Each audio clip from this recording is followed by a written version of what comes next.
In our epic journey, we found out that the disciples had a radical message they wanted to share, and they were determined to do it even if it cost them everything. The next question is whether modern churches of the West would be considered to have the same standard of zeal and a demonstration of the gospel the way the apostles preached it.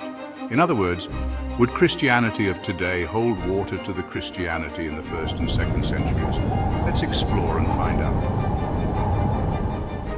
According to the latest data, there are 2.4 billion Christians in the world. In 2023, 66% of Americans proclaimed themselves to be Christians. This means that 2 out of every 3 people in America proclaim to be Christians. Can you imagine 2 out of every 3 people being the apostles of Jesus Christ? How radically different our world would look. Unfortunately, the term Christianity does not mean what it once meant.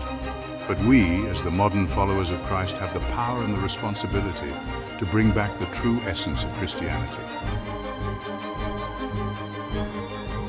In the book of Matthew, Jesus tells a parable that sums up what is happening.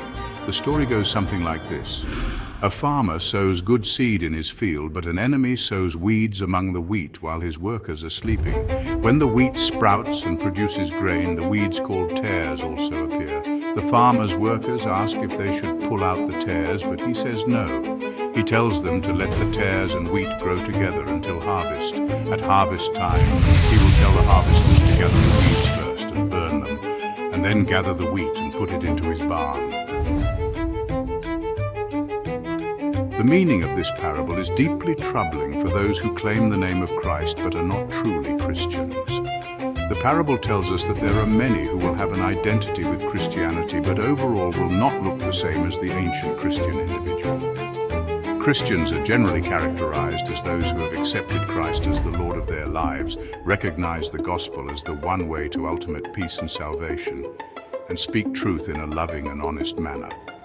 Many so-called Christians miss the mark, and their faith looks like the weeds in the story.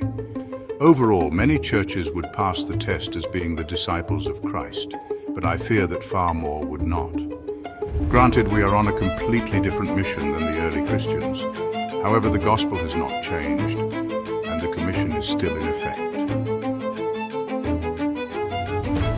When evaluating one's personal life to see if there's a merit of the original faith, one must ask oneself, am I saved by the sacrifice of Christ?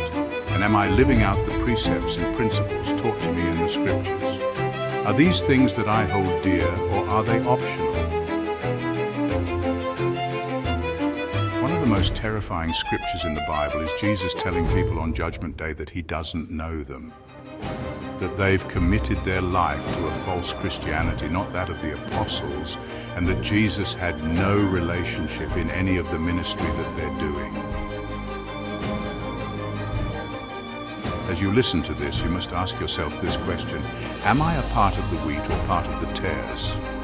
This self-reflection is not just a suggestion, it's a necessity for every Christian. Do it with fear and trembling.